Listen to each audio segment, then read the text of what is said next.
ഈശോ മിശിഹായ്ക്ക് സ്തുതിയായിരിക്കട്ടെ. ഞാൻ മാണിപ്പറമ്പലച്ചൻ. മരിയൻ ധ്യാനം 38. കുരിശുവരയുമായി ബന്ധപ്പെട്ട കാര്യങ്ങളാണ് നമ്മൾ ചർച്ച ചെയ്യുന്നത്. ബൈബിളിലെ തെളിവുകൾ നമ്മൾ കണ്ടു കഴിഞ്ഞു. ഇന്ന് കുരിശിൻ്റെ മറ്റൊരു അർത്ഥവും അതുപോലെ തന്നെ പൗരസ്ത്യ സഭകൾ ഉപയോഗിക്കുന്ന സ്ലീവ അല്ലെങ്കിൽ സ്ലീബ എന്ന വാക്കിൻ്റെ പൊരുളും ഒരല്പം കൂടി ആഴത്തിൽ നമുക്ക് കാണാം. കുരിശ്, നീ എനിക്കൊരു കുരിശാണ്, നമ്മൾ പലപ്പോഴും പറയുന്ന ഒരു വാക്കാണത്. കുരിശ് എന്ന് കേട്ടാൽ പലപ്പോഴും വിചാരിക്കുന്നത് ഒരു ഭാരം, ബേർഡൻ, അങ്ങനെയാണ് പലപ്പോഴും കാണുന്നത്. നീയാണ് എൻ്റെ ഏറ്റവും വലിയ കുരിശ് എന്ന് ഭർത്താവ് ഭാര്യയോട്, പിന്നെ നിങ്ങളെപ്പോലെ ഒരു കുരിശ് ലോകത്തുണ്ടാകില്ല എന്ന് ഭാര്യ ഭർത്താവിനോട്. അപ്പം അങ്ങനെ പരസ്പരം ഭാരമാണ്, തീർച്ചയായിട്ടും ഭാരമുണ്ട് അതിനകത്ത്. പക്ഷെ അതല്ല ഈ കുരിശ് അല്ലെങ്കിൽ സ്ലീവ എന്നതുകൊണ്ട് ഉദ്ദേശിക്കുന്നത്, അതല്ല. മറിച്ച് ഈ കുരിശ് എന്നതിൻ്റെ അല്ലെങ്കിൽ സ്ലീവ എന്നതിൻ്റെ ശരിയായ പൊരുൾ കണ്ടെത്തണമെങ്കിൽ അല്ലെങ്കിൽ അറിയണമെങ്കിൽ ബൈബിളിലെ 2 വചനങ്ങൾ, പ്രത്യക്ഷത്തിൽ വിരോധമെന്ന് തോന്നുന്ന 2 വചനങ്ങൾ നമ്മൾ പഠിക്കണം. ഒന്ന് യോഹന്നാന്റെ സുവിശേഷം 1:18. ദൈവത്തെ ആരും ഒരിക്കലും കണ്ടിട്ടില്ല. ദൈവം തന്നെ, പിതാവിൻ്റെ മടിയിലിരിക്കുന്ന ദൈവം തന്നെയായ പുത്രനാണ് അവനെ വെളിപ്പെടുത്തി വ്യാഖ്യാനിച്ചത്. ദൈവത്തെ ആരും ഒരിക്കലും കണ്ടിട്ടില്ല. പിതാവിൻ്റെ മടിയിലിരിക്കുന്ന ദൈവം തന്നെയായ ഏകജാതനാണ് അവനെ വെളിപ്പെടുത്തി വ്യാഖ്യാനിച്ചത്. അപ്പോൾ പുത്രൻ തമ്പുരാൻ എപ്പോഴും പിതാവിൻ്റെ മടിയിലാണ്, എപ്പോഴും. ഈ മുസ്ലിം സഹോദരന്മാർക്ക് നമ്മൾ ക്ലാസ് എടുക്കാൻ പോകുമ്പോൾ അവർ ക്രിസ്ത്യാനികളെ കളിയാക്കിക്കൊണ്ട് ചോദിക്കുന്ന ഒരു ചോദ്യമുണ്ട്. നിങ്ങൾ പറയണു ദൈവം 3 ആളുകളാണ്, അതിലൊരാൾ പുത്രൻ തമ്പുരാൻ, രണ്ടാമത്തെ ആൾ മനുഷ്യനായി ഭൂമിയിൽ വന്നു, ഏതാണ്ട് 33 കൊല്ലം ഇവിടെ ജീവിച്ചു. അപ്പോൾ സ്വർഗത്തിൽ 2 ആളല്ലേ ഉള്ളൂ, 3 ആളില്ലല്ലോ. അവർക്ക് 2 പ്രശ്നങ്ങളുണ്ട് ഇത് ഉന്നയിക്കുമ്പോൾ. ഒന്ന്, അവർ കേവലം മനുഷ്യനെ പോലെയാണ് ദൈവത്തെ കാണുന്നത്, അത് തന്നെ തെറ്റ്. ദൈവം ആത്മാവാണ്. അപ്പോൾ ആൾ എന്ന വാക്ക്, പേഴ്സൺ എന്ന വാക്ക് നമ്മൾ മനുഷ്യർക്ക് ഉപയോഗിക്കുന്ന അതേ അർത്ഥത്തിലല്ലല്ലോ ദൈവത്തിൽ ഉപയോഗിക്കുന്നത്. ദൈവം പ്രാർത്ഥന കേട്ടു എന്ന് നമ്മൾ പറയുമ്പോൾ ഇല്ലേ, പ്രാർത്ഥന കേട്ടെന്ന് പറയുമ്പോൾ ഈ ചെവി കൊണ്ടാണോ ദൈവം പ്രാർത്ഥന കേൾക്കണേ? ദൈവത്തിന് ചെവിയുണ്ടോ? അപ്പോൾ ദൈവം എങ്ങനെ മനസ്സിലാക്കുമെന്ന് നമുക്ക് അറിഞ്ഞുകൂടാ. നമുക്ക് ഉപയോഗിക്കുന്ന വാക്ക് ദൈവത്തിന് ഉപയോഗിക്കുന്നു, പക്ഷെ അർത്ഥം വേറെയാണ്. അപ്പോൾ അതാണ് ഒരു പ്രശ്നം. 2, ഈ സ്വർഗത്തിലും ഭൂമിയിലും ഒരേ സമയത്തായിരിക്കാൻ കഴിയുന്നവനല്ലേ ദൈവം. അപ്പോൾ ഇത് അവർ വളരെ ബാലിശമായിട്ട് ക്രിസ്ത്യാനികളുടെ പരിശുദ്ധ തൃത്വം എന്നുള്ള ആ സങ്കല്പത്തെ കളിയാക്കാം എന്ന് വിചാരിച്ചിട്ട് അവർ തന്നെ അബദ്ധത്തിൽ ചാടുകയാണ്. ഏതായാലും ഈ പുത്രൻ തമ്പുരാൻ എപ്പോഴും പിതാവിൻ്റെ മടിയിലാണ്. കുരിശിൽ കിടക്കുമ്പോഴും അങ്ങനെ തന്നെയാണ്. ഒരിക്കൽ പോലും പരിശുദ്ധ തത്വത്തിൻ്റെ മടിത്തട്ട് ഉപേക്ഷിക്കുന്നില്ല പുത്രൻ തമ്പുരാൻ.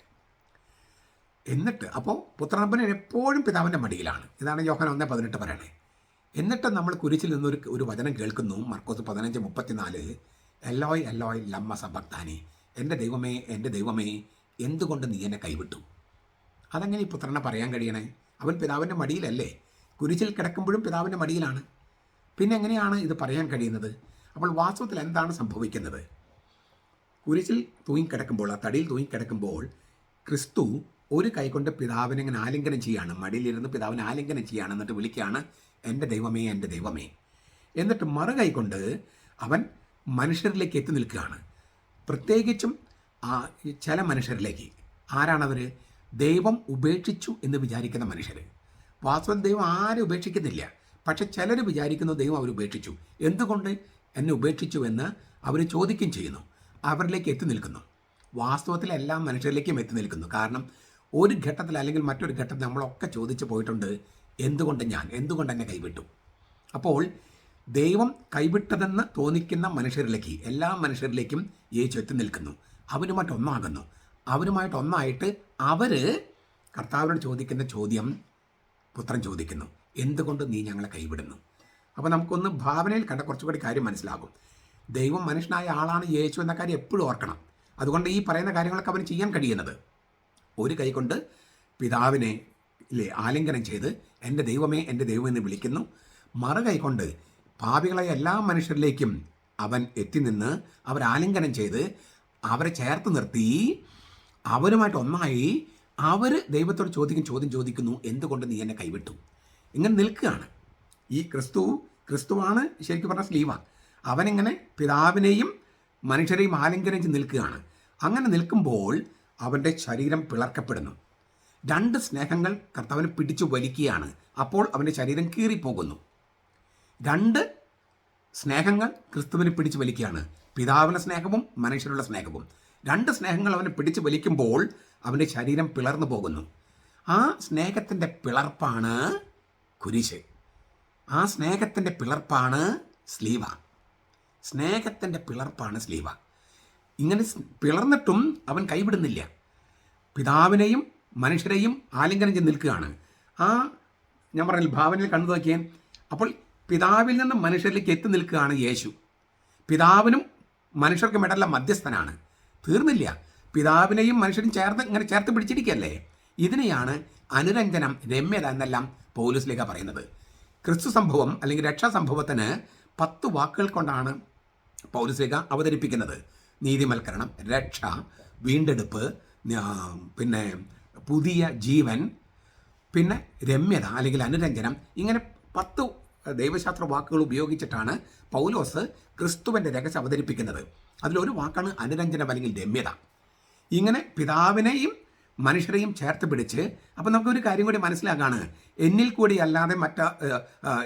അല്ലാതെ ആരും പിതാവിൻ്റെ പക്കലേക്ക് വരുന്നില്ല.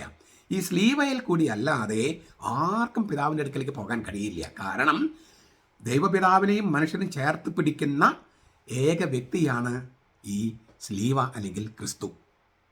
അവൻ്റെ ഈ ദൈവസ്നേഹവും മനുഷ്യസ്നേഹവും അവനെ പിളർത്തിക്കളയാണ്. ആ പിളർപ്പാണ് കുരിശ്.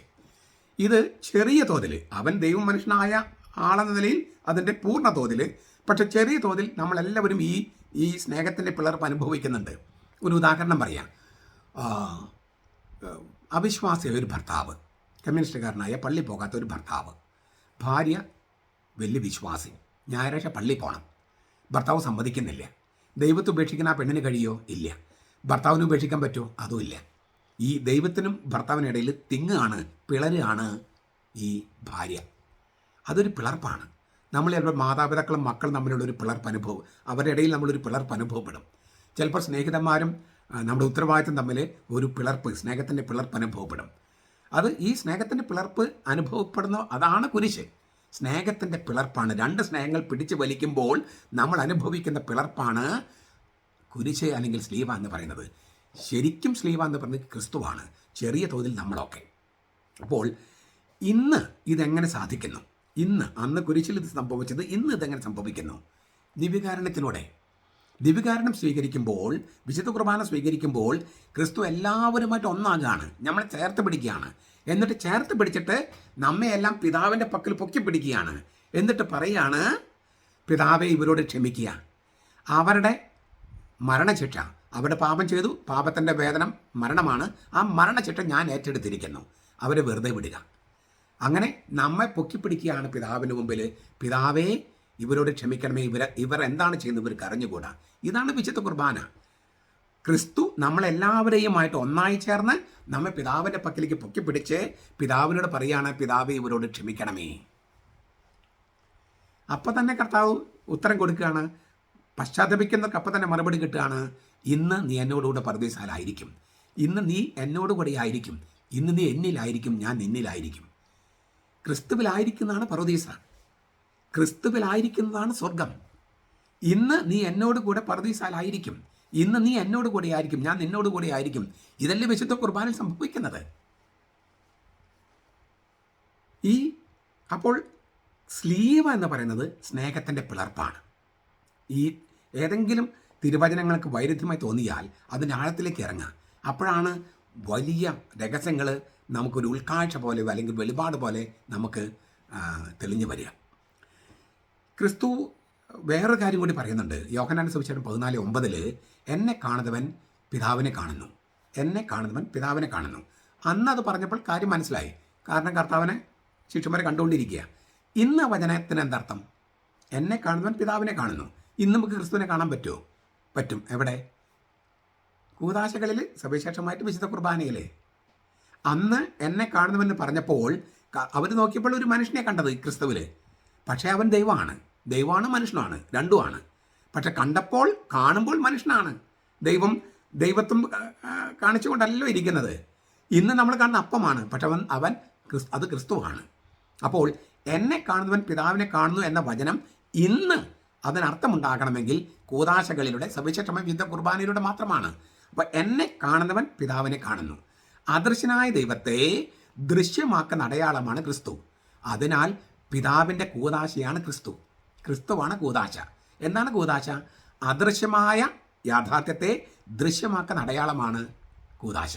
അദൃശ്യമായ യാഥാർത്ഥ്യത്തെ ദൃശ്യമാക്കുന്ന അടയാളം. അദൃശ്യനായ ദൈവത്തെ ദൃശ്യനാക്കുന്ന ക്രിസ്തു, അവൻ കൂദാശയാണ്.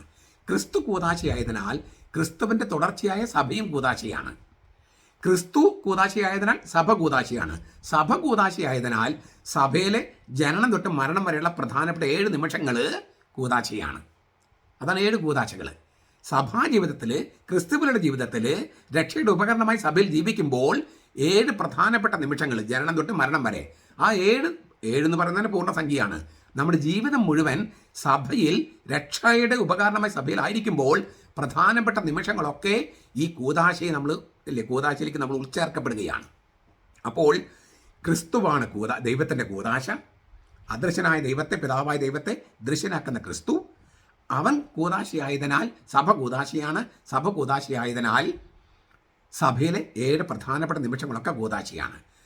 അപ്പോൾ ഈ സഭയിലെ നിമിഷങ്ങളിലേക്ക് നമുക്ക് നോക്കുക.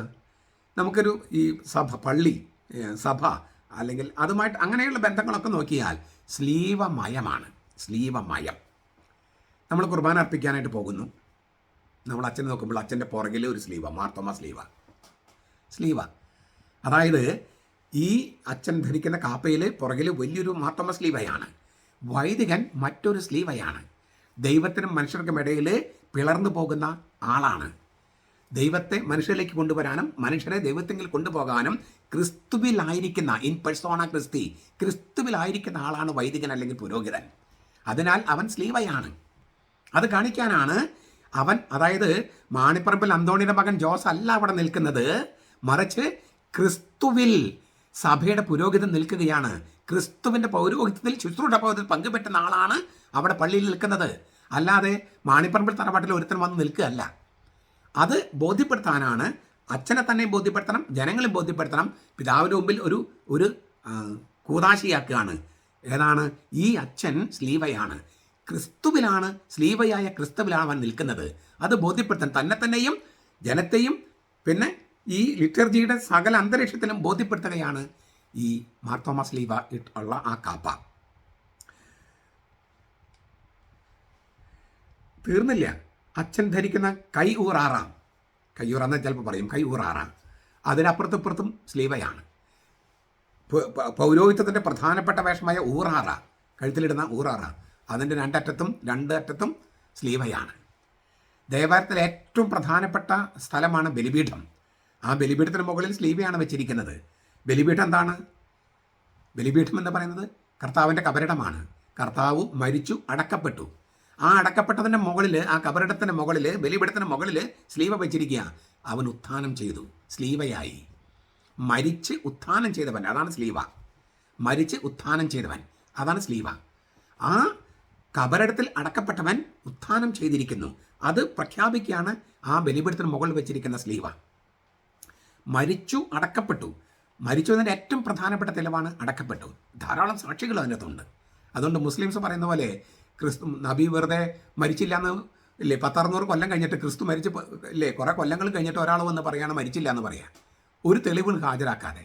ഈ മരിച്ചതിനും അടക്കിയതിനും ഒരുപാട് തെളിവുകളുണ്ട്, സാക്ഷികളുണ്ട്, ദൃക്സാക്ഷികളുണ്ട്. എന്നിട്ടും ഒരു തെളിവ് ഹാജരാക്കാതെ നിഷേധിക്കുക ഒരു പ്രോസിക്യൂട്ട് ചെയ്യേണ്ടതാണ് ശരിക്കും. അങ്ങനെ ഈ തോന്നിവാസം പറയുന്ന ആളുകളെ, സത്യത്തെ ഒരു തെളിവ് ഹാജരാക്കാതെ സത്യത്തെ തമസ്കരിക്കുക പ്രോസിക്യൂഷൻ ചെയ്യേണ്ടതല്ലേ? എനിവേ, മരിച്ചു, അടക്കപ്പെട്ടു. മരിച്ചതിൻ്റെ ഏറ്റവും വലിയ തെളിവാണ് അടക്കപ്പെട്ടു. ആ അടക്കപ്പെട്ട സ്ഥലമാണ് ഈ ബലിപീഠം അല്ലെങ്കിൽ കബറിടം. വിശുദ്ധീകരണത്തിന് ബലിപീഠമേ സ്വസ്തി, ഞങ്ങളുടെ കർത്താവിൻ്റെ കബറിടമേ സ്വസ്തി, അങ്ങനെ പറഞ്ഞിട്ടാണ് അച്ഛൻ വിട വാങ്ങുന്നത്. ഈ ബലിപീഠം ചുംബിച്ചിട്ട് അതിന് മുകളിൽ സ്ലീവ വെച്ചിരിക്കുകയാണ്. അതായത് കബറടക്കപ്പെട്ടവൻ മരിച്ചവൻ മരണത്തെ കീഴ്പ്പെടുത്തിക്കൊണ്ട് ഉത്ഥാനം ചെയ്തിരിക്കുന്നു. അവിടെയും സ്ലീവ. ചിത്തോല എന്ന് പറഞ്ഞാൽ ഈ ബലിപീഠത്തെ അണിയിക്കുന്ന ആ തുണി, അതിന് രണ്ടർത്ഥമുണ്ട് വാസ്തവത്തിൽ. നമുക്കറിയാം, ഒരു വലിയ തുണിയുണ്ട്, പിന്നെ കെത്താന എന്ന് പറഞ്ഞ ചെറിയൊരു തുണിയുണ്ട് നടുക്കിടുന്നത്, കാസിം പീലസൊക്കെ വെക്കുന്നത്. ഈ രണ്ട് തുണികൾക്കും ഒരർത്ഥമുണ്ട്, പിന്നെ വേറെ അർത്ഥം കൂടിയുണ്ട്. ഈ രണ്ട് തുണികൾ നമുക്ക് യോഹന്നാന്റെ സുവിശേഷം 20-ാമത്തെ അധ്യായം 1 മുതൽ 8 വരെയുള്ള തിരുവചനങ്ങളിൽ ഈ രണ്ട് തുണികളുടെ ദൈവശാസ്ത്രം അവിടെ കൊടുത്തിട്ടുണ്ട്. ആഴ്ചയുടെ ആദ്യ ദിവസം മഗ്ദലന മറിയവും മറ്റ് സ്ത്രീകളും കബറിടത്തെങ്കിലേക്ക് പോയി. കബറിടത്തിൻ്റെ കവാടം, ഈ കല്ല് ഉരുട്ടി മാറ്റപ്പെട്ടിരിക്കുന്നു. ആരോ ശരീരം എടുത്തുകൊണ്ട് പോയി, യേശുവിൻ്റെ ശരീരം എടുത്തുകൊണ്ട് പോയെന്നാണ് മഗ്ദലന മറിയവും തെറ്റിദ്ധരിച്ചത്. ഉടനെ തന്നെ മഗ്ദലന മറിയം ഓടി പത്രോസിനോടും യേശു സ്നേഹിച്ച ശിഷ്യനോടും പറഞ്ഞു. അവർ രണ്ടുപേരും ഓടി. യോഹന്നാൻ പത്രോസിനെ ഓവർടേക്ക് ചെയ്തുകൂടെ വന്നു. എന്നിട്ട് അവർ രണ്ടുപേരും, യോഹന്നാനും പത്രോസും നോക്കിയപ്പോൾ എന്താണ് കണ്ടത്? ആ കബറിടത്തിൽ യേശുവിനെ പൊതിഞ്ഞിരുന്ന കച്ച അതങ്ങനെ തന്നെ ഇരിക്കുന്നു. പിന്നെ കർത്താവിൻ്റെ മുഖത്തിട്ടിരിക്കുന്ന ഫേസ് വെയിൽ, ആ ചെറിയ തുണി, അത് ചുരുട്ടി വെച്ചിരിക്കുന്നു.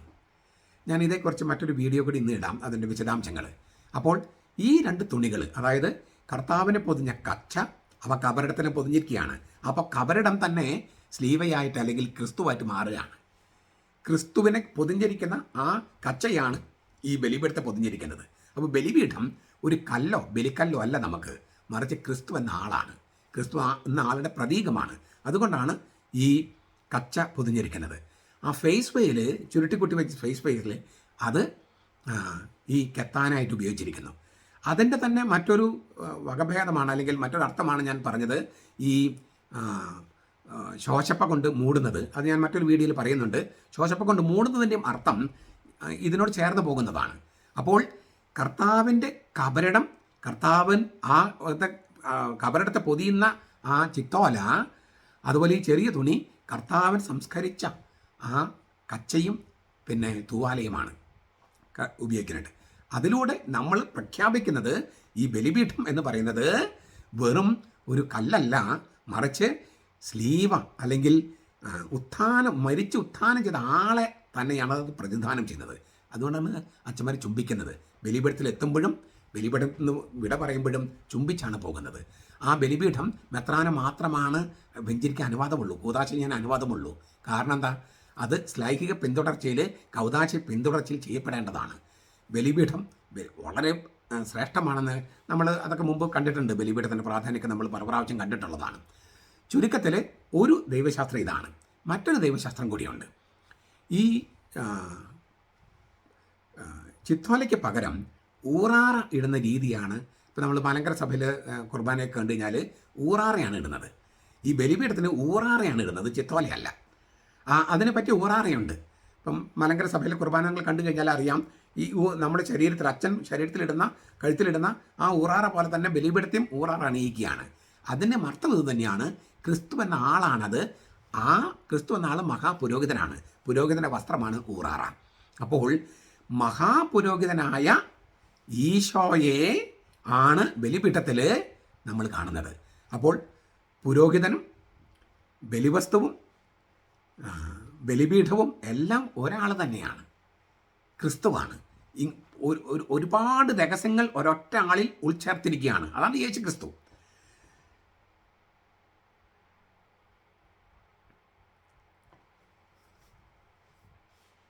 മെത്രാമാർ കൈസ്ലീവ, കൈക്കുരിശ് എന്നൊക്കെ പറയും.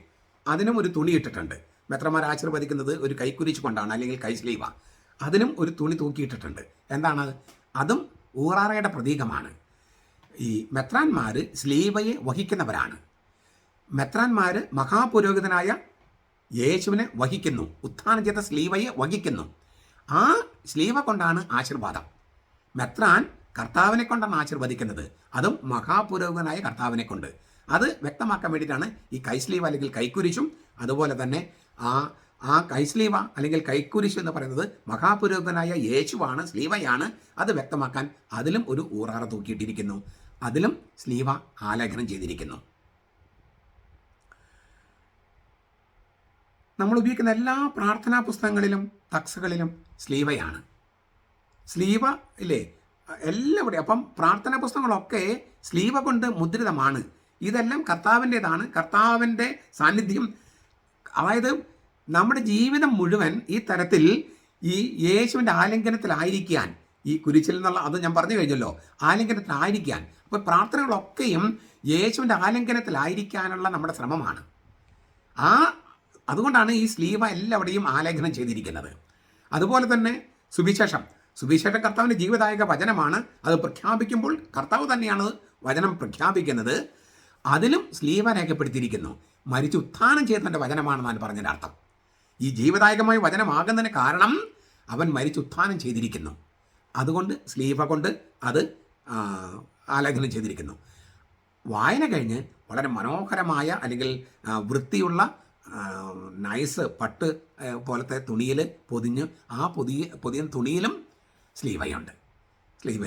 അപ്പോൾ സ്ലീവയുടെ ആലിംഗനത്തിൽ എപ്പോഴും ആയിരിക്കുക, അങ്ങനെ ദൈവത്തോട് രമ്യതപ്പെട്ട് ജീവിക്കുക എന്നുള്ളതാണ് പോയിന്റ്. ഈ കുറച്ച് വർഷങ്ങൾക്ക് മുൻപ് തുടങ്ങിയതാണ് നമ്മൾ നിലവിളക്ക് ഉപയോഗിക്കുന്ന ഒരു പാരമ്പര്യം. നമ്മുടെ ഒരു ഒറിജിനൽ പാരമ്പര്യമൊന്നുമല്ല. നമുക്ക് വേറെ തരത്തിലുള്ള വിളക്കുകൾ, അതേക്കുറിച്ചൊക്കെ നമ്മൾ പറഞ്ഞു, എൻ്റെ അറിവ് കഴിഞ്ഞ ടോക്കിൽ നമ്മൾ പറഞ്ഞതാണ്. അപ്പോൾ നിലവിളക്ക് ഉപയോഗിക്കാൻ തുടങ്ങി. ഇപ്പോൾ ദനഹാക്കി നിലവിളക്ക് തെളിക്കുന്നു, കല്യാണത്തിന് വധൂവരന്മാർ നിലവിളക്ക് തെളിക്കുന്നു. ഇത് നമ്മൾ ഭാരതീയ സംസ്കാരം നമ്മൾ സ്വീകരിച്ച ഒരു പാരമ്പര്യമാണ്. എങ്കിൽ അപ്പാടെ കോപ്പി ചെയ്യല്ല ചെയ്തത്, മറിച്ച് അതിൻ്റെ മുകളിൽ ഒരു സ്ലീവയാണ്. നിലവിളക്കിൻ്റെ മുകളിൽ ഹിന്ദുക്കൾ ഉപയോഗിക്കുമ്പോൾ ഒരു മൊട്ട് പോലെയാണ്. അത് ശിവലിംഗമാണെന്നും വ്യാഖ്യാനമുണ്ട്, വിടരാണ്ടിക്കുന്ന മൊട്ട് പോലെയാണെന്നും ഒരു വ്യാഖ്യാനമുണ്ട്. ഏതായാലും ക്രിസ്ത്യാനികൾക്ക് ശിവലിംഗമോ മൊട്ടോ ഒന്നുമല്ല, അതിൻ്റെ മുകളിൽ സ്ലീവയാണ്. മരിച്ച് ഉത്ഥാനം ചെയ്തവനാണ്. അപ്പോൾ നമ്മൾ സാംസ്കാരിക അനുരൂപണം പറയുമ്പോൾ പോലും അപ്പാടെ കോപ്പി ചെയ്യല്ല. ക്രിസ്ത്യാനികൾക്ക് ചേരുന്ന തരത്തിൽ അതിൻ്റെ മാമോസം മുക്കി അതിൻ്റെ ദൈവശാസ്ത്രം, ക്രൈസ്തവ ദൈവശാസ്ത്രം കൊണ്ടുവന്നിട്ടാണ് നമ്മൾ ഒരു സാംസ്കാരിക ചിഹ്നം പോലും ഉപയോഗിക്കുന്നത്. അങ്ങനെ അപ്പോൾ അവിടെയും സ്ലീവയാണ്. ആ സ്ലീവയാണ് ലോകത്തിൻ്റെ പ്രകാശം. കത്തുന്ന മുൾപ്പടർപ്പിലൂടെ വെളിപ്പെടുത്തിയവൻ അവനാണ്. പരിശുദ്ധാത്മനെ അഗ്നിയായിട്ട് അയച്ചത് അവനാണ്. ഭൂമിയിൽ തീയിടാനാണ് ഞാൻ വന്നത് എന്ന് കർത്താവ് പറഞ്ഞിട്ടുണ്ട്. അത് പരിശുദ്ധാത്മനെ ഇടാനാണെന്ന് പറഞ്ഞതിൻ്റെ അർത്ഥം. അപ്പോൾ ഈ തരത്തിൽ എല്ലാ തരത്തിലും ഈ സ്ലീവയുമായിട്ട് ബന്ധപ്പെട്ടാണ് നിലവിളക്കും അതിലത്തെ വെളിച്ചവും. ഇനി സാധാരണ പെരുന്നാളുകൾക്കൊക്കെ നമ്മൾ പള്ളി ചെല്ലുമ്പോഴൊക്കെ പ്രദക്ഷിണമുണ്ട്. പ്രദക്ഷിണത്തിൽ പള്ളിയിൽ നിന്ന് ഒരു പന്തലിലേക്കാണ് പ്രദക്ഷിണം. അതിന് മുമ്പിൽ സ്ലീവ. ഈ പള്ളി എന്ന് പറയുന്നത് സ്വർഗത്തിൻ്റെ പ്രതീകമാണ്. പന്തൽ ഭൂമിയുടെ പ്രതീകം. സ്വർഗത്തിൽ നിന്ന് ഭൂമിയിലേക്ക് വന്നു. അതാണ് ഈ പള്ളിയിൽ നിന്ന് പ്രദക്ഷിണം പന്തലിലേക്ക് പോകുന്നു. അതിന് മുമ്പിലും സ്ലീവയാണ്. കർത്താവാണ് സ്വർഗത്തിൽ നിന്ന് ഭൂമിയിലേക്ക് വന്നത്. തീർന്നില്ല.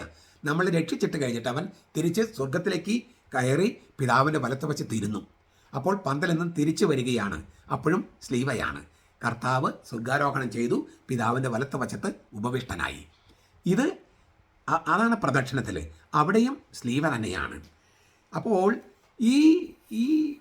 ഇത് നമ്മൾ അനുഷ്ഠിക്കുമ്പോൾ നമ്മുടെ യാത്രയും നമ്മളും ഇതിൻ്റെ പിന്നാലെ പോകുകയാണല്ലോ. നമ്മൾ ചിലപ്പോൾ നമ്മൾ വിശുദ്ധരുടെ ചിത്രങ്ങൾ നമ്മൾ കൊണ്ടുപോകും. വിശുദ്ധരൊക്കെ ഈ സ്ലീവയെ അനുഗമിച്ചവരാണ്. നമ്മൾ സ്ലീവയെ അനുഗമിക്കാൻ ആഗ്രഹിക്കുന്നു. അങ്ങനെ വിശുദ്ധിയിൽ ജീവിക്കാനും വിശുദ്ധരായി ജീവിച്ച് മരിക്കാനും ആഗ്രഹിക്കുന്നു. അപ്പം നമ്മൾ ഈ സ്വർഗത്തിൽ നിന്ന് വന്നവൻ്റെ പിന്നാലെ പോവുകയാണ്. അവൻ്റെ പിന്നാലെ നമ്മൾ തിരിച്ചും സ്വർഗത്തിലേക്ക് പോവുകയാണ്. അപ്പം നമ്മുടെ ജീവിതം മുഴുവൻ സ്ലീവയുമായി ബന്ധപ്പെട്ട് സ്വർഗവും ഭൂമിയുമായിട്ടുള്ള ഈ യാത്രയിലാണ് നമ്മളായിരിക്കുന്നത്. ഇതൊക്കെ നമ്മൾ എന്തുമാത്രം നമ്മുടെ മനസ്സിൽ എപ്പോഴും പതിഞ്ഞ് കിടക്കേണ്ട സംഗതിയാണ്. ഇനി പള്ളിയിൽ തന്നെ അത് കഴിഞ്ഞിട്ട് ഇപ്പം നമുക്ക് കുടുംബത്തിലേക്ക് പോയാൽ കല്യാണവുമായിട്ട് ബന്ധപ്പെട്ട് വരൻ വധുവിനെ അണിയിക്കുന്ന താലി, ആ താലിയിൽ അതും നമ്മൾ ഈ ഭാരതീയ സംസ്കാരത്തിൽ എടുത്ത ഒരു ചിഹ്നമാണ്. ഭാരതീയ സംസ്കാരത്തിൽ അതും ഇത് ഒരു മുട്ട് പോലെയോ അല്ലെങ്കിൽ സ്ത്രീയുടെ ജനനേന്ദ്രിയം പോലെയോ ആണ് താലി. അത് നമ്മൾ അപ്പാടെ കോപ്പി ചെയ്യല്ല ചെയ്തത്, മറിച്ച് എന്ത് ചെയ്തു? 7 ഗുണിതങ്ങളായ 14 21 മുത്തുകൾ കൊണ്ട് സ്ലീവ വരച്ചിരിക്കുകയാണ്, അല്ലെങ്കിൽ കുരിശ് വരച്ചിരിക്കുകയാണ്. അപ്പോൾ ക്രിസ്തീയ വധൂവരന്മാർ വെറുതെ അങ്ങ് ഒരു ഉടമ്പടിയിലോ കരാറിലോ ഏർപ്പെടുകയല്ല, രണ്ടുപേരും തമ്മിൽ ഒരു ഉഭയസമ്മതത്തിലൂടെ കല്യാണം കഴിക്കുകയല്ല, മറിച്ച് സ്ലീവയിലാണ് അവർ ചെയ്യുന്നത്. കർത്താവ് ഈ കുരിശിൽ കിടക്കുമ്പോൾ പറഞ്ഞൊരു വചനം എന്താണ്? It's finished or it's accomplished. ഇത് പൂർത്തിയായി, അല്ലെങ്കിൽ ഇത് എല്ലാം നിറവേറി കഴിഞ്ഞിരിക്കുന്നു. അതിനെ ദൂവേ റൈംസ് ബൈബിളിൽ തർജ്ജമ ചെയ്തിരിക്കുന്നത് ഇറ്റ്സ് കോൺസുമേറ്റഡ് എന്നാണ്. കോൺസുമേറ്റഡ് എന്ന് പറഞ്ഞാൽ ഭാര്യയും ഭർത്താവും തമ്മിൽ ലൈംഗികമായി ബന്ധപ്പെടുന്നതിന് ഉപയോഗിക്കുന്ന വാക്കാണ് കോൺസുമേഷൻ. ഇറ്റ്സ് കോൺസുമേറ്റഡ്. സ്വർഗവും ഭൂമിയും തമ്മിൽ ബന്ധപ്പെട്ട് കഴിഞ്ഞു എന്നാണ് കർത്താവ് കുരിശിൽ വെച്ച് പറഞ്ഞത്. അങ്ങനെ സ്വർഗവും ഭൂമിയും തമ്മിൽ ബന്ധപ്പെട്ട സ്ഥലമാണ് സ്ലീവ. ആ സ്ലീവയാണ് ഈ താലിയിൽ, സ്ത്രീയുടെ ജനനേന്ദ്രിയം എന്ന് കണക്കാക്കപ്പെടുന്ന താലിയിൽ സ്ലീവ ചാർത്തിരിക്കുകയാണ്. അതായത് ദൈവവും മനുഷ്യനും തമ്മിലുള്ള ദാമ്പത്യ ബന്ധത്തിലേക്കാണ് ഈ ഭർത്താവും ഭാര്യയും പ്രവേശിക്കുന്നത്. അതുകൊണ്ടാണ് കല്യാണം, ശരിയായ സാധുവായ ഒരു കല്യാണം വിവാഹമോചനം ചെയ്യാൻ പറ്റില്ലെന്ന് പറയുന്നത്. ക്രിസ്തുവിലാണ് ബന്ധപ്പെട്ട് കഴിഞ്ഞിരിക്കുന്നത്, ദൈവത്തിലാണ് ബന്ധപ്പെട്ട് കഴിഞ്ഞിരിക്കുന്നത്. അത് ദൈവം യോജിപ്പിച്ചു. അത് ദൈവം യോജിപ്പിച്ചത് പള്ളിയിൽ കൈപിടിച്ചപ്പോൾ മാത്രമല്ല, ഇവിടെ ഈ ദൈവത്തിലേക്ക് പ്രവേശിച്ചിരിക്കുകയാണ്. ദൈവമാണ് യോജിപ്പിച്ചിരിക്കുന്നത്, സ്ലീവയാണ് യോജിപ്പിച്ചിരിക്കുന്നത്. അതെങ്ങനെ മോചിപ്പിക്കാൻ പറ്റും? അതായത് സാധുവായൊരു കല്യാണം വിവാഹമോചനത്തിലൂടെ മോചിപ്പിക്കാൻ പറ്റില്ല. സാധുവാകാത്ത കല്യാണങ്ങൾക്ക് അല്ലെങ്കിൽ സെപ്പറേഷനൊക്കെ കൊടുക്കും, പക്ഷെ സാധുവായ എണ്ണം തന്നെ മോചിപ്പിക്കാൻ കഴിയില്ല. സാധുവാക്കാൻ കുറേ വ്യവസ്ഥകളൊക്കെ ഉണ്ട്, അതൊക്കെ നമുക്ക് പിന്നീട് ചർച്ച ചെയ്യാം. ചുരുക്കത്തിൽ ഈ വരൻ വധുവിനെ അണിയിക്കുന്നത് സ്ലീവയാണ്. അതിലൂടെ പ്രഖ്യാപിക്കുന്ന പ്രധാനപ്പെട്ട സംഗതിയുണ്ട്. എന്താണ്? പെസഹ രഹസ്യത്തിലാണ് ഈ കല്യാണത്തിലൂടെ അവർ പങ്കെടുക്കുന്നത്. എന്താണ് പെസഹ രഹസ്യം? ക്രിസ്തുവിൻ്റെ മരണവും ഉത്ഥാനവും. അതിനാണ് പെസഹ രഹസ്യം എന്ന് പറയണേ. ക്രിസ്തുവിൻ്റെ മരണവും ഉത്ഥാനവും അനുനിമിഷം ജീവിക്കാനായിട്ടുള്ള ഒരു ചുവടുവെപ്പാണ് കല്യാണം. ഭർത്താവ് തന്നിൽ തന്നെ മരിക്കുന്നു, മരണമല്ല അന്ത്യം, ഭാര്യയിൽ ഉയർക്കുന്നു. ഭാര്യ തന്നിൽ തന്നെ മരിച്ച് ഭർത്താവിൽ ഉയർക്കുന്നു. തന്നെ തന്നെ മരിക്കുക പറഞ്ഞാൽ ഇനി തങ്ങളുടെ സ്വന്തം ഇഷ്ടമില്ല. സ്വന്തം ഇഷ്ടങ്ങളൊക്കെ അവർ ബലി ചെയ്ത്, ഭർത്താവ് സ്വന്തം ഇഷ്ടങ്ങൾ ബലി ചെയ്ത് ഭാര്യയിൽ ഉയർക്കുന്നു, ഭാര്യ സ്വന്തം ഇഷ്ടങ്ങൾ ബലി ചെയ്ത് ഭർത്താവിൽ ഉയർക്കുന്നു. മരണവും ഉത്ഥാനവും അനുനിമിഷം. കല്യാണം കഴിച്ചവർക്ക് ഞാൻ പറയുന്നത് പെട്ടെന്ന് മനസ്സിലാകുമല്ലോ. പീഡാനുഭവവും മരണവും ഉത്ഥാനവും മറ്റാരേക്കാളും അനുനിമിഷം ജീവിക്കാമെന്നുള്ള ഒരു വാക്ക്, ഒരു ഉടമ്പടിയാണ് ഈ നിങ്ങൾ കൊടുത്തത്. അതുകൊണ്ടാണ് അത് സ്ലീവയിൽ മുദ്രിതമാക്കുന്നത്. ക്രിസ്തുവിൻ്റെ സ്ലീവാനുഭവം, കുരിശുമരണവും ഉത്ഥാനവും നിങ്ങൾ ഈ വിവാഹമെന്ന കൂതാശിലൂടെ ജീവിക്കുകയാണ്. അതുകൊണ്ടാണ് ആ സ്ലീവ അങ്ങനെ ആലേഖനം ചെയ്യുന്നത്.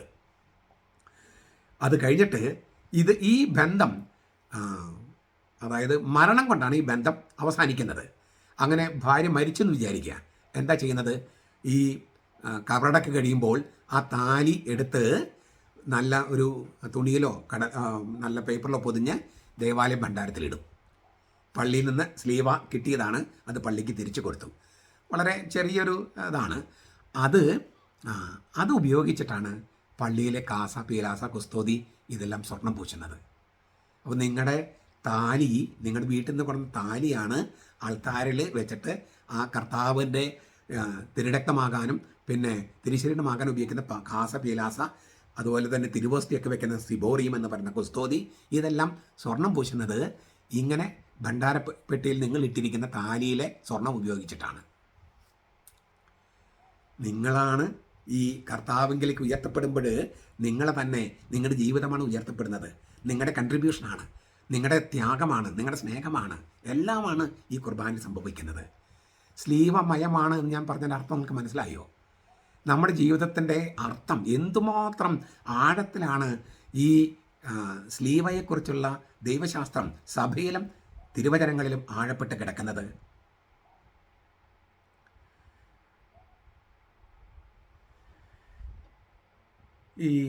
ഇതൊക്കെ ഞാൻ പറയുമ്പോൾ ഒരു ചെറിയ പ്രശ്നമുണ്ട്.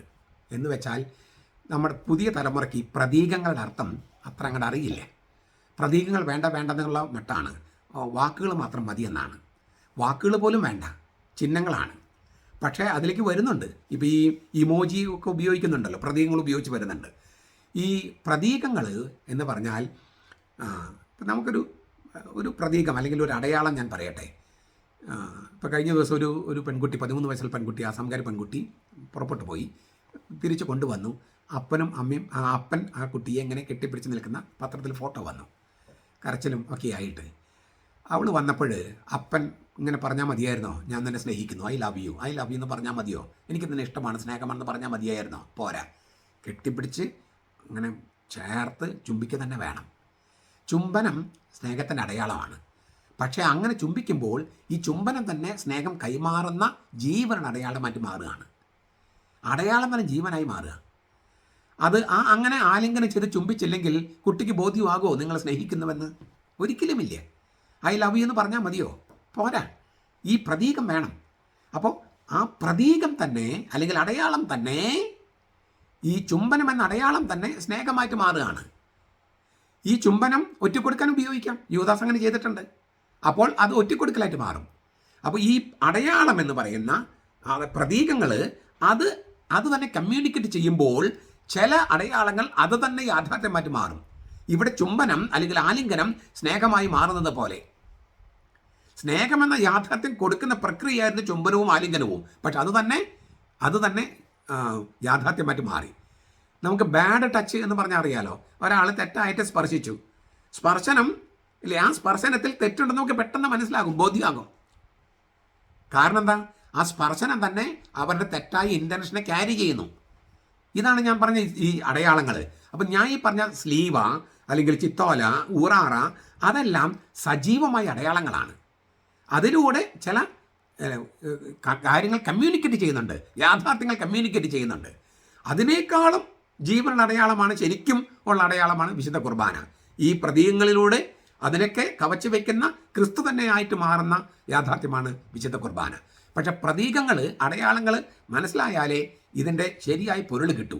ഇതറിയാത്തത് കൊണ്ടാണ് നമ്മൾ ഈ ചെയ്യുന്നതെല്ലാം തെറ്റാണെന്ന് പെന്തക്കോസ്തക്കാരും ദൈവസഭക്കാരും പിന്നെ ബോണഗൻ ക്രിസ്ത്യൻസും യഹോവ സാക്ഷികളും മെമ്പർ ഇമ്മാനുവലും ക്രിസ്ത്യഡൽഫിയൻസും അങ്ങനെ പ്രൊട്ടസ്റ്റന്റുകാരും നമ്മളിന്ന് വിട്ടുപോയ എല്ലാവർക്കും ഈ പ്രതീകങ്ങളുടെ അർത്ഥം അറിയാത്തത് കൊണ്ടും പ്രതീകങ്ങളും അടയാളങ്ങളും അത് ഇല്ലാതെ ഒരു കാര്യം കൈകാര്യം ചെയ്യാൻ കഴിയില്ല എന്ന കാര്യം മനസ്സിലാക്കാത്തത് കൊണ്ടാണ് അവർ കത്തോലിക്ക സഭയെ ആക്രമിക്കുന്നത്. ഈ അടയാളങ്ങൾ ഇപ്പം നമ്മളിപ്പോൾ പള്ളിയുമായിട്ട് ബന്ധപ്പെട്ട് വിവാഹവുമായിട്ട് ബന്ധപ്പെട്ട് ഞാൻ പറഞ്ഞു. ഇന്ന് നമ്മുടെ അനുദിന ജീവിതം പണ്ടത്തെ ഒരു വ്യവസ്ഥിതി പറയാണ്. തൊട്ടുകൂടായ്മ തീണ്ടിക്കൂടായ്മ ഉണ്ടായിരുന്ന കാലത്തൊരു കാര്യം പറയാം. അക്കാലത്ത് ഈ കുടുമിയിൽ സ്ലീവ വെച്ചിട്ടാണ് ക്രിസ്ത്യാനികൾ നടന്നിരുന്നത്. അതിന് കാരണമുണ്ട്. ക്രിസ്ത്യാനികൾ പെട്ടെന്ന് തിരിച്ചറിയാൻ. എന്തുകൊണ്ടാണെന്നറിയാമോ? തൈലാദി വസ്തുക്കൾ അശുദ്ധമായാൽ പൈലോദിനെ കൊണ്ട് തൊടുവിച്ചിടാം എന്നൊരു പ്രമാണമുണ്ട്. പൈലോദ് എന്ന് പറഞ്ഞാൽ തൃശ്ശൂർ ഭാഷയിലൊക്കെ പറഞ്ഞാൽ പൗലോസ്. തൈലാദി വസ്തുക്കൾ, അതായത് തൈലം തുടങ്ങിയ സംഗതികൾ അശുദ്ധമായാൽ ഓരോ പ്രാവശ്യം ശുദ്ധമാക്കാൻ എന്താ മാർഗം? പൈലോദ് ക്രിസ്ത്യാനി തൊട്ടാൽ മതി. തൈലാദി വസ്തുക്കൾ അശുദ്ധമായാൽ പൈലോദിനെ കൊണ്ട് തൊടുവിച്ചിടാം. അപ്പോൾ ക്രിസ്ത്യാനി തൊട്ടാൽ ഏത് അശുദ്ധമായ സംഗതിയും വിശുദ്ധമാകും. കാരണം സ്ലീവയെ വഹിക്കുന്നു. അപ്പോൾ ക്രിസ്ത്യാനി തിരിച്ചറിയണം, സ്ലീവയെ വഹിക്കുന്നു, കർത്താവിനെ വഹിക്കുന്നു, കുർബാന സ്വീകരിച്ചിട്ടുണ്ട്. അതുകൊണ്ട് ക്രിസ്ത്യാനി തൊട്ടാൽ ഏത് അശുദ്ധ വസ്തുവും ശുദ്ധമാകും. ഇപ്പം അമ്പലത്തിലേക്ക് പോകുന്ന വഴിക്ക് ഒരു കീഴാളനെ കണ്ടാൽ മേൽജാതിക്കാർ അശുദ്ധരാകും. ഓരോ പ്രാവശ്യം പോയി കുളിക്കാൻ പറ്റുമോ? ഇല്ല. അപ്പോൾ അവരെന്ത് ചെയ്തു? ഒരു ക്രിസ്ത്യാനി കുടുംബത്തെ അമ്പലത്തിൻ്റെ മുമ്പിൽ പാർപ്പിച്ചു. എൻ്റെ മുമ്പത്തെ റെക്ടറച്ചൻ വടവാത സെമിനാരിൽ കോയിക്കക്കുടി എന്നാണ് അദ്ദേഹത്തിൻ്റെ വീട്ടുപേര്, ജോസഫ് കോയിക്കക്കുടി. കോയിക്കക്കുടി കോവിൽക്കുടിയായിരുന്നു. അത് പറഞ്ഞാണ് ഈ കോയിക്കക്കുടിയായത്. ശ്രീകോവിലുണ്ട്, അമ്പലത്തിൽ ശ്രീകോവിലിൻ്റെ മുമ്പിലുള്ള കുടിയാന്മാർ, അതായത് ക്രിസ്ത്യാനികളെ ഹൈന്ദവ ക്ഷേത്രത്തിന് മുമ്പിൽ കൊണ്ടുപോയി പാർപ്പിച്ചിരുന്നു. എന്തിനാണ് പാർപ്പിക്കുന്നത്? അമ്പലത്തിൽ പോകുന്ന വഴിക്ക് ഏതെങ്കിലും ഒരു ചണ്ടാളനെയോ കീഴാളനെയോ കണ്ടു കഴിഞ്ഞാൽ അശുദ്ധമാകും. തൊട്ടുകൂടായ്മ തീണ്ടിക്കൂടായ്മത്തെ കാലത്തൊക്കെ പറയണേ. അപ്പോൾ ക്രിസ്ത്യാനി തൊട്ടാൽ, അങ്ങനെ അശുദ്ധമായാൽ ക്രിസ്ത്യാനി തൊട്ടാൽ മതി. അപ്പോൾ ക്രിസ്ത്യാനിയുടെ ഈ കുടുംബിൽ സ്ലീവയുണ്ട്. അവൻ സ്ലീവയെ വഹിക്കുന്നവനാണ്. മാത്രമല്ല സ്ലീവയെ സ്വീകരിച്ചവനാണ്. മരിച്ച് ഉത്ഥാനം ചെയ്തവനെ കുർബാനയിൽ സ്വീകരിച്ചവനാണ്. അതിനാൽ അവൻ്റെ ശരീരം, ക്രിസ്ത്യാനിയുടെ ശരീരം ആസകലം സ്ലീവാമയമാണ്. അവൻ തൊട്ടാൽ ഏത് അശുദ്ധിയും മാറുമെന്നാണ്. ഈ 1928 എൻ്റെ അറിവ് SNDP യോഗം സീറോ മലബാർ സഭയിൽ ചേരാൻ തീരുമാനിക്കുകയും മറ്റും ചെയ്തായിരുന്നു വൈക്കത്ത് വെച്ച്. എന്തുകൊണ്ടാണ്? പള്ളിയിൽ അവർക്ക് നിൽക്കാൻ മുഖമണ്ഡപം എന്നുകൊണ്ട് ഏരിയ തന്നെ നമ്മൾ തിരിച്ചിട്ടു. അമ്പലങ്ങൾക്ക് പ്രവേശനമില്ല. ക്ഷേത്രപ്രവേശനം വരുന്നതിനൊക്കെ മുമ്പാണല്ലോ അത്, ക്ഷേത്രപ്രവേശന വിളംബരം വരുന്നതിന് മുൻപ്. അപ്പോൾ ഈ ഈഴവർ അവർ സീറോ മലബാർ സഭയിൽ ചേരാൻ തീരുമാനിച്ചതാണ്. പിന്നെ പല കാരണങ്ങൾ കൊണ്ട് നടന്നില്ല. ഇപ്പോഴും നമ്മളത് വളരെ ഗൗരവത്തോടെ ചിന്തിക്കേണ്ട കാര്യങ്ങളാണത്. അതായത് ക്രിസ്ത്യാനികളെല്ലാവരും വെൽക്കം ചെയ്യുകയും ആരുടെയൊക്കെ അശുദ്ധിയുണ്ടോ, ആരുടെയൊക്കെ ഈ കീഴാള ജാതി ഉണ്ടോ അതൊക്കെ മാറ്റുകയും ചെയ്യുന്ന ഒരു ഒരു മാന്ത്രിക സ്പർശനമുണ്ടായിരുന്നു ക്രിസ്ത്യാനിയുടേത്. കാരണം സ്ലീവാമയമാണ് അവൻ്റെ ജീവിതം. ഇപ്പോഴും നമ്മളതിൽ തീർത്തും കുറവൊന്നും പോയിട്ടില്ല. കാരണം നമ്മളൊരു കുരിശ് അല്ലേ, മാലയിൽ കുരിശിടുന്നു. ഞാനൊരു കൊന്തയിട്ടുണ്ട്, ആ കൊന്തയുടെ അറ്റത്ത് കുരിശുണ്ട്. അങ്ങനെ നിങ്ങൾ പലരും ഇല്ലേ ഈ കുരിശുള്ള മാലയിടുന്നു. അതിലൂടെ നമ്മൾ ബോധ്യപ്പെടുത്തുകയാണ് ഞാൻ ക്രിസ്ത്യാനിയാണ്, സ്ലീവയെ വഹിക്കുന്നവനാണ് എന്ന് നമ്മൾ പ്രഖ്യാപിക്കുകയാണ്. നമ്മൾ ഈ ജപമാലയിൽ കുരിശ് വരെ വെച്ചാൽ തുടങ്ങിയത്. നമുക്ക് അവിടേക്ക് തന്നെ തിരിച്ചെത്തുകയാണ്. നമ്മൾ പണ്ടൊക്കെ കുടുംബ പ്രാർത്ഥന ചൊല്ലിയോ എന്നല്ല ചോദിക്കാറ്, കുരിശ് വര കഴിഞ്ഞോ എന്നാണ്. കുരിശ് വര കഴിഞ്ഞോ, അല്ലെങ്കിൽ സ്ലീവ വര കഴിഞ്ഞോ. കുരിശ് വര എന്ന് വെച്ചാൽ കുരിശ് ഇങ്ങനെ വരയ്ക്കൽ മാത്രമല്ല ഉദ്ദേശിക്കുന്നത്. കുടുംബ പ്രാർത്ഥനയെ കുടുംബ പ്രാർത്ഥന ഉദ്ദേശിച്ചിരുന്നത് സ്ലീവയിലേക്ക് ഉൾച്ചേർക്കപ്പെടുകയാണ്. അത് പള്ളിയിൽ വെച്ച് നടക്കുന്ന കൗതാശികമായിട്ട് നടന്നത് കുടുംബത്തിൽ നടക്കുകയാണ്. കുടുംബം അതിൻ്റെ കളരിയാണ്, വിശ്വാസത്തിൻ്റെ കളരിയാണ്, പ്രാർത്ഥനയുടെ കളരിയാണ്, സ്നേഹത്തിൻ്റെ കളരിയാണ്. അപ്പോൾ സ്ലീവയിലേക്ക് ഉൾച്ചേർക്കപ്പെട്ടുവോ എന്നാണ് ചോദിക്കുന്നതിൻ്റെ അർത്ഥം. കുരിശ് വര കഴിഞ്ഞോ എന്നാണ്. കുരിശ് വരച്ചോ, കുരിശ് വരയ്ക്കാൻ നേരായില്ലേ, അങ്ങനെയൊക്കെ ചോദിക്കുന്നത്. അപ്പോൾ ഈ ജപമാലയിൽ നമ്മൾ കുരിശ് വരയ്ക്കുന്നു. കുടുംബ പ്രാർത്ഥനയെ മുഴുവൻ കുരിശ് വര എന്നാണ് ചിഹ്നപ്പെടുത്തിയിരുന്നത്. അതിനാൽ സ്ലീവ എന്ന് പറയുന്ന മരിക്കുകയും ഉത്ഥാനം ചെയ്യുകയും ചെയ്ത സ്ലീവ, അതായത് യേശു, ആ യേശുവിലേക്ക് ഉൾച്ചേർക്കപ്പെട്ട് അവൻ്റെ ആലിംഗനത്തിൽ എപ്പോഴുമായി അവൻ നമ്മൾ ഉയർത്തി പിതാവിങ്കിലേക്ക് ഉയർത്തുന്നു, പരിശുദ്ധത്വത്തിന് മടിത്തട്ടിൽ കൊണ്ടുപോകുന്നു. ആ മടിത്തട്ടുമായുള്ള ബന്ധത്തിൽ നമ്മളായിരിക്കുന്നു. ഈ ഉൾച്ചേർക്കപ്പെടലാണ് കുരിശ് വര എന്നതുകൊണ്ട് ഉദ്ദേശിക്കുന്നത്. അതിൽ ജപമാലയൊക്കെ വന്നു കഴിഞ്ഞപ്പോൾ ജപമാലയും അതിനകത്ത് ഉൾച്ചേർന്നു. പക്ഷെ അതിനു മുമ്പ് യാമപ്രാർത്ഥനകളും പിന്നെ ഈ സ്ലീവയുമൊക്കെ ആയിരുന്നു നമ്മുടെ പ്രാർത്ഥനയുടെ രീതി. മാത്രമല്ല സ്ലീവ വരയ്ക്കുമ്പോൾ നമ്മൾ എന്താ ചെയ്യുന്നത്? ബാവായ്ക്കും പുത്രനും റൂഹാദുകൂദാശിക്കുന്നാണ്. ബാവായുടെയും പുത്രൻ്റെയും റൂഹാദുകൂദാശിയുടെ നാമത്തിൽ നിന്നാണ്. പരിശുദ്ധ തൃത്വമാണ് പരിശുദ്ധ തൃത്വം. ആ കുരിശ് വരയ്ക്കുന്ന ഇതൊക്കെ ഞാൻ നിങ്ങളെ പറഞ്ഞു കഴിഞ്ഞു. അപ്പോൾ പരിശുദ്ധ തൃത്വത്തിലേക്ക് ഉൾച്ചേർത്തി കുരിശ് വരയ്ക്കുമ്പോൾ സ്ലീവയിലേക്ക് മാത്രമല്ല പരിശുദ്ധ തൃത്വത്തിൻ്റെ മടിത്തട്ടിലേക്കാണ് നമ്മൾ ഉൾച്ചേർക്കപ്പെട്ടിരിക്കുന്നത്. അതൊന്ന് റിന്യൂ ചെയ്യുകയാണ്, എല്ലാ ദിവസവും റിന്യൂ ചെയ്യുകയാണ്. അങ്ങനെ പരിശുദ്ധാത്മാവിൻ്റെ ചൈതന്യത്തിലായിരിക്കുകയാണ്. വല്ലപ്പോഴും ഒരിക്കൽ ഭാഷാപരമോ പ്രവചനപരമോ ദർശനപരമോ കിട്ടുന്നത് പോലെ അല്ല ഇത്. 24 മണിക്കൂർ 365 ദിവസവും സ്ലീവാമയത്തിൽ ജീവിക്കുകയാണ് നമ്മൾ. അതാണ്, അങ്ങനെ ജീവിക്കുന്നത് കൊണ്ടാണ് നമുക്ക് പേടിയില്ലാത്തത്. നമുക്കാരും പേടിയില്ല. അങ്ങനെ ജീവിക്കുന്നത് കൊണ്ടാണ് 36 കോടി ക്രിസ്ത്യാനികളാണ് പീഡിപ്പിക്കപ്പെടുന്നത്. അത് മെജോറിറ്റിയും മുസ്ലിം സമുദായമാണ് നമ്മൾ പീഡിപ്പിക്കുന്നത്. എന്നിട്ട് നമ്മൾ എന്തെങ്കിലും ഒരു പകയോ വൈരാഗ്യമോ ശത്രുതയോ വെച്ച് പെരുമാറുന്നുണ്ടോ? അവരായിരുന്നു പണ്ട് എത്ര ബോംബിട്ട് അവസാനിപ്പിച്ചാണല്ലോ. നമുക്ക് ധൈര്യമുള്ളതിന് കാരണം എന്താണ്? ഒന്ന് മരിച്ച് ഉത്ഥാനം ചെയ്ത സ്ലീവയാണ്, ക്രിസ്തുവാണ് നമ്മുടെ രക്ഷകൻ. അവനിലാണ് നമ്മൾ ഉൾച്ചേർന്നിരിക്കുന്നത്. അതുകൊണ്ട് നമുക്ക് പേടിയില്ല. നമുക്ക് പ്രശ്നങ്ങളുണ്ട്, പ്രശ്നങ്ങൾ പരിഹരിക്കേണ്ടതുണ്ട്, തീരുമാനങ്ങൾ എടുക്കേണ്ടതൊക്കെ ഉണ്ട്. എങ്കിലും ആത്യന്തികമായിട്ട് വിജയിച്ചു നിൽക്കുന്ന ക്രിസ്തുവാണ് നമ്മുടെ രക്ഷകൻ. ആത്യന്തികമായിട്ട് മരണത്തെ കീഴ്പ്പെടുത്തിയ സ്ലീവയാണ് നമ്മുടെ കർത്താവ്. അതിനാൽ നമുക്ക് യാതൊരു പേടിയുമില്ല. ഈ ഭയരഹിതമായ ജീവിതത്തിലേക്ക്, സ്ലീവമായ ജീവിതത്തിലേക്ക് മറ്റെല്ലാവരെയും കൂട്ടിക്കൊണ്ട് വരണം. അതിന് നമ്മൾ ഈ പറയുന്ന കാര്യങ്ങൾ നിങ്ങൾ മറ്റുള്ളവരോട് പറയണം, പങ്കുവെക്കണം. നിങ്ങളുടെ കൂട്ടുകാരന്മാരോട് പറയണം. ഞാൻ ഈ പറഞ്ഞ കാര്യങ്ങൾ എഴുതിയെടുത്ത് തന്നെ പറയണം. അങ്ങനെ ഹൃദയസ്ഥമാക്കി മതാധ്യാപകരുണ്ടെങ്കിൽ നിങ്ങളിത് കേട്ട്, ഇത് വളരെ പ്രധാനപ്പെട്ട സംഗതികളാണെന്ന് ഞാൻ വിചാരിക്കുന്നു. എന്നിട്ട് ഇത് പ്രചരിപ്പിക്കാനും ആ പ്രചരിപ്പിക്കുന്നതിലൂടെ നമ്മുടെ ആളുകളെയും പുറത്തുള്ളവരെയും ഈ സ്ലീവായുടെ കൂട്ടായ്മയിലേക്ക് കൊണ്ടുവരാനും പരിശ്രമിക്കുക, പ്രാർത്ഥിക്കുക. കർത്താവ് അനുഗ്രഹിക്കട്ടെ. നമ്മുടെ കർത്താവ് യേശു മിശിഹായുടെ കൃപയും പിതാവായ ദൈവത്തിൻ്റെ സ്നേഹവും പരിശുദ്ധാത്മാവിൻ്റെ സഹവാസവും നാം എല്ലാവരോടും കൂടി ഉണ്ടായിരിക്കട്ടെ, ഇപ്പോഴും എപ്പോഴും എന്നേക്കും. ആമേൻ.